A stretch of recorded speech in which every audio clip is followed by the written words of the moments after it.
From United Nations Television, this is UN in Action.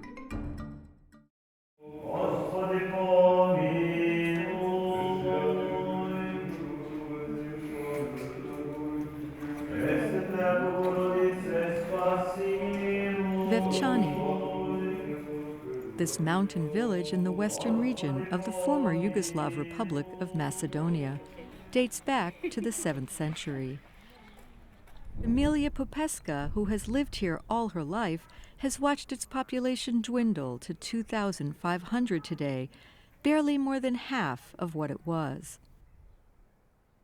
She worries that Vevčani could be the next victim of a trend that has left empty houses and abandoned villages scattered across the land.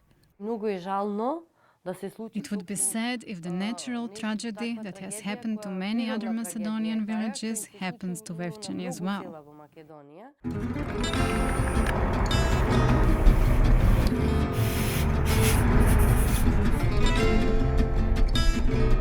The population in this tiny Balkan nation is shrinking as people leave for opportunities abroad. And its birth rate has plummeted as women, in pursuit of education and career, are increasingly delaying their marriage and choosing to have smaller families with just 1 or 2 children. If this trend continues, a United Nations Population Fund, or a UNFPA report, predicts this country of 2 million could lose 15% of its population in the next 40 years. Spiro Ristovski, the country's labor and social policy minister, says boosting the fertility rate, now on average less than 1.5 children per woman, has become a necessity. As we're developing a society, we cannot afford to lose population. And in 2008, the government started a financial incentive plan, offering to pay women to have a 3rd child, 120 euros a month for 10 years, more than 1/3 of the average monthly income. A year later, the state statistical office registered a 13% increase in the number of families with a 3rd child. But whether or not these births are related to the government incentive policy is still too early to say. Emilia is one of the women who gave birth to a 3rd child, a healthy boy named Lupsho. She said she was intrigued by the government offer, but that's not why she went for another child. The financial factor was not a decisive one at all. It was mainly our wish.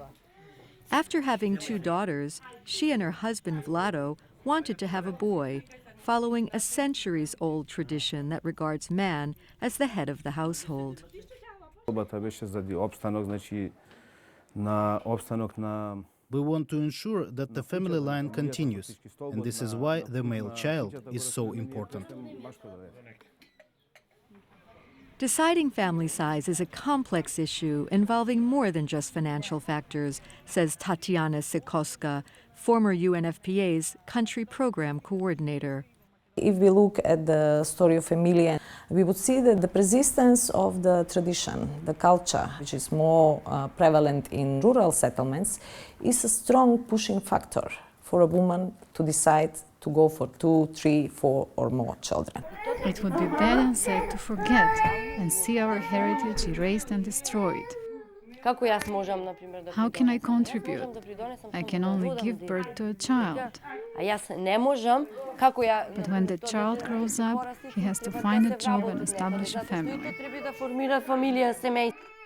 Paying families to have more children is not enough to stop the country's population decline. It is also important to improve economic conditions, keeping people from moving abroad. The state should invest a lot in our village.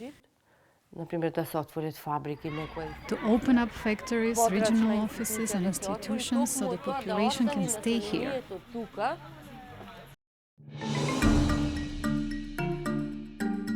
This report was prepared by Patricia Chan for the United Nations.